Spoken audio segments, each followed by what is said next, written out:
Hello guys, ganito ang ginagawa ko guys. Nagasahin kasi ako. Naubusan ako ng ng oling. Ayan ang ginagawa natin. Marami namang kahoy dito. Ayan. Kahoy yung ginagawa natin panggatong. Oh, di ba? Ganun lang guys. Oh. Kailangan na natin maging practical ngayon sa panahon ngayon dahil ang mahal ng bilihin, ang mahal ng gasol, ang mahal ng uling. Ay kung mayroon ng mga libreng kahoy katulad yan, oh, dami yan. Kaysa itatapon ko yan, di igatong ko na lang.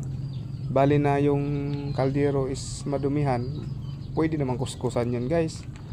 Di ba? Di ba? Kukuskusan mo lang yung kaldero, matatanggal din naman yung dumi. Oh, kaysa naman bibili ka pa ng gasol, bibili ka pa ng tawag nun, bibili ka pa ng uling. Ayan libre na oh. Kung may kahoy-kahoy kayo sa inyo guys, magkahoy na lang kayo, libre na. Magdampot ka na lang, di ba? Pag sa mga province ba o sa mga kung sa amin ba sa Bisaya, mga yugan ba? Yung diha sa kwan, tabi-tabi lang ba? Ang relate yan ka ng mga Bisaya diha ba? Sa amin nga guys, minsan paula lang niyog, okay na. Talo-talo na. Yeah, ayan oh. Lang style di kulo man ang sinaing ko.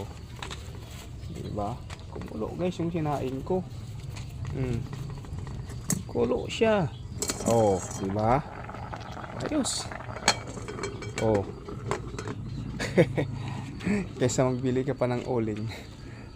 Mabili ka pa ng gasol kung mayroon ka namang libre na mga kahoy dyan. So, okay na lang gagamitin. Kasi pwede naman kuskusin mo lang naman yung yung uling dyan sa kaldero. Okay na. Diba?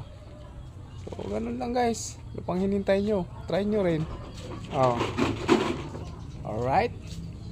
Ganun lang mga idol. Kaya kung wala kayong panggatong dyan, gawin nyo lang tong ginagawa ko. Okay na.